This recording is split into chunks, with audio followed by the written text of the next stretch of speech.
A beautiful street rod in vibrant colors sits under a tree. Will the owner be interested in an interior upgrade? Chevrolet had a genius idea in 1968. They would run a fiber optic cable from the turn signals and lights directly into the cab to give the driver immediate feedback about each light being off or on. Having a 1968 Corvette with a severed cable harness, I tried to duplicate it with small LEDs. The fiber optics were not really bright enough, but the idea was gold. I built a panel that had all the lights working, but now I have came up with a different solution to a similar problem. I am going to build a black control box that you can install in your car, set sequential turn signals, flashing brake lights, and program all of the electronics of the car body. All it takes is some sensors, a small computer and some jumper wires. Our first box, a finished show car, gleams and shines under the bright stage lights. The proud owners stands beside their cars, they want to customize them further.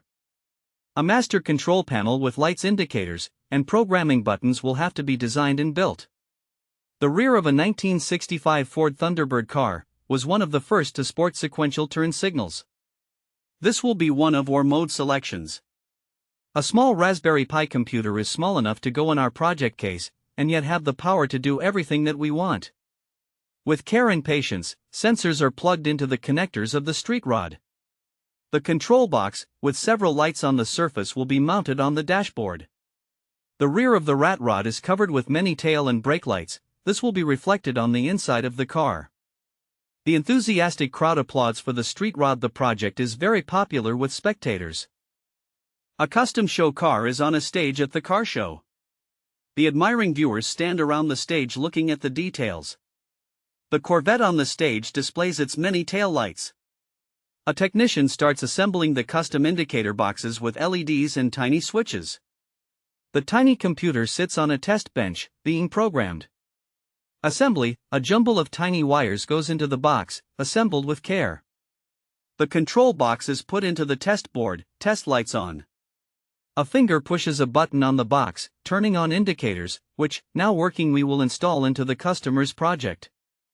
An admiring crowd gathers around the custom car, joy on their faces witnessing the modern technology. Next we will see the custom dash panel is installed in an expensive street rod at a car show.